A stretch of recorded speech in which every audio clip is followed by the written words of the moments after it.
Pengesa kryesore e njerit në këtë dunja është dunjaja. Pengesa kryesore e njerit në këtë botë është pikërisht kjo botë. Pse është kjo botë pengesë? A është kjo botë pengesa ndihmës? E kemi përmendur në takimet e tjera atje, kur kemi folur për këtë dunja, kemi thënë që dunjaja mund të jetë ndihmës, mund të jetë edhe pengesë.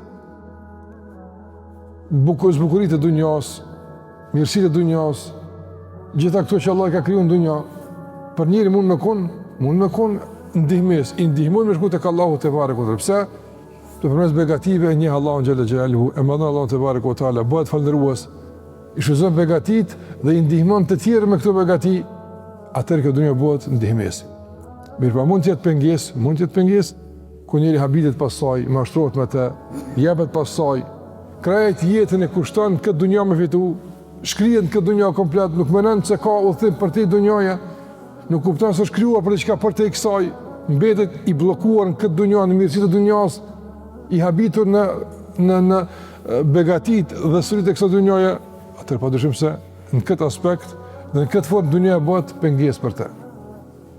Për këtë arsye, që duhet me njoft qëllimin e krijimit, duhet me njoft edhe natyrën e kësaj dunjaje. Këto janë njëri madhore të Allahut. Këto janë begati e madhe që Allah na ka mësuar me njoft.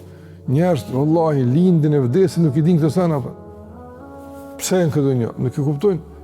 Ose nuk kuptojnë natyrën e kësaj dunje. Çka ka në dunjë? Çish duhet me kuptu këtë dunjë? Na ka mësuar Allahu në Kur'an.